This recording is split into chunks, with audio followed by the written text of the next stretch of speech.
Hello, I am Avon Ferreira, and this is your guide to the coil technique in the coil pot for Ceramics 1.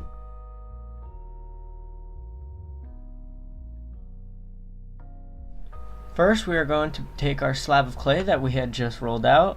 Next, you are going to get your lid piece for your size that you want and a needle tool. With this needle tool, you are going to go and scratch around the lid to get your shape. I prefer to use a needle tool instead of pressing in, as this allows me to get a lot smoother of an edge and helps me also clean out boogers later down the line. Take out your lid, and what you want to do is go back in with that needle tool, and you want to scratch very carefully and straightly around it to make sure that you don't go off course or go into it.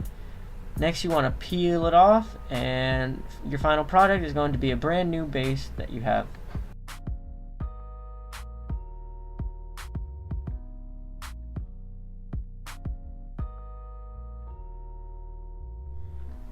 Next up, we are going to go and learn how to make some different types of coils. First, we're going to do a regular coil by going and rolling out a piece right here. This is very simple to do. It's kind of like how you used to roll Play-Doh as a kid.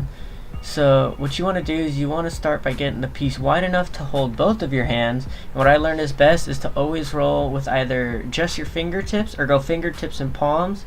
And you want to go from inside out to get that piece nice and even length all the way across. And what you want to do is get this down to about the thickness of your pinky, or just to about an even thickness where it's not going to break on you. Now that we do have our even piece right here, this is what we would consider to be a regular coil piece, which can go around the base or around your coil pot. But what I personally like to do also is to teach you how to do a nice braided piece. So you're going to take your needle tool and you're going to cut it right down the middle. Now after you go and cut it down the middle, you want to get these to even length. So you want to line them up side by side, and you want to cut them to exactly even lengths. So lining them up is always the best way, and cut away as much as you need depending on how long of an actual braid you want. Just know that the little braided piece will be shorter than the actual pieces themselves, just a little bit. So always make sure to custom for the length. Now all you're going to do is get one side and keep folding that one side over little by little, making sure that they're nice and pressed together too. Now what I like to do is also make sure the edges are a little bit pressed in so that they stay nice and even. They stay looking a lot better than if they were to be not pressed in. Now what I'm also going to teach you is about these little balls, and note that you do these little balls in very high numbers, or you can do lines of them, or you can do like certain stacks of them to get certain designs. You can do big size balls like these that could be the thickness of the braid or the height of the braid, or you can do little tiny ones. The size is all up to you depending on your actual coil pot. So remember, you have the braid here, and then you have the two different size balls.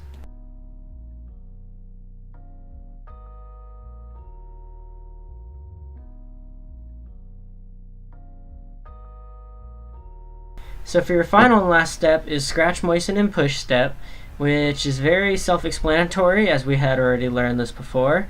But the key parts to remember with coil, scratch, moisten, and push is to make sure that for the first coil you actually attach, as I do, at least I did for mine, you want to make sure that the inside and outside is smoothened, and the rest of the pieces are only smoothened on the inside, as this will allow you to hold content such as liquid on the inside of your coil pots. If you do this on the outside, it will not become a coil pot, it will become like a bigger pinch pot.